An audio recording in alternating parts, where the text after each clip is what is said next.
Thank you, Ainsley. Well, this Easter, hundreds of thousands of Iraqis are celebrating the joyous holiday. But did you know there is an increasing number of Muslims converting to Christianity in Iraq?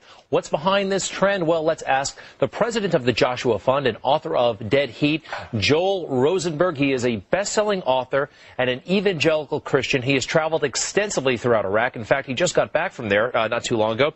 Sir, good morning. Good morning. Happy Easter. Happy Easter to you. Let's talk first about Christians in Iraq. It's a dangerous place, as we all know. We saw a bishop murdered, the bishop of Mosul, not very long ago. How difficult right now is it to be a practicing Christian inside Iraq? It's extremely difficult, Greg. You've got, all kinds of violence that everyone else is dealing with, and then you have the fact that radical Islamic jihadists hate the concept of somebody becoming a follower of Jesus Christ. Now, you've got about 750,000 historic Christians in the country, meaning Catholic, Chaldean Christians. But you also now have this trend where more Iraqi Muslims have becoming Christians, followers of Jesus Christ, converting over the last 15 years than at any other time in the history of Iraq. And why is that happening? Because right now, as you mentioned, it's a very difficult time to be a Christian in Iraq, yet we're seeing, I think the estimate is some 20,000 former Muslims have made this conversion. Why? 20,000 Muslims have become Christians in Iraq just over the last 5 years, actually, since liberation.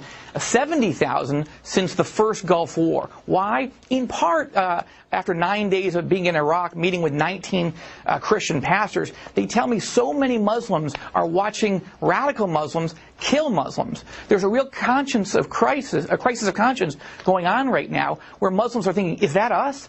You got these jihad leaders preaching the Quran and saying we're supposed to kill other Muslims, and Muslims are getting anxious about this. They're saying this is not us. This is not who we want to be.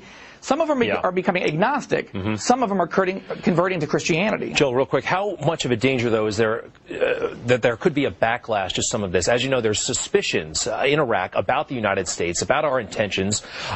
Some have written on the Internet over there, and there are a lot of folks who believe this there. Not saying they're right, but they believe this, that there is a religious component to what we're doing, that we're trying to export Christianity. Is there the danger, based on your travels, of a backlash? No, one of the things that's fascinating to me as we travel for the Joshua Fund, doing humanitarian relief work, meeting with Iraqi pastors, that's the key. It's Iraqis leading Iraqis to Christ.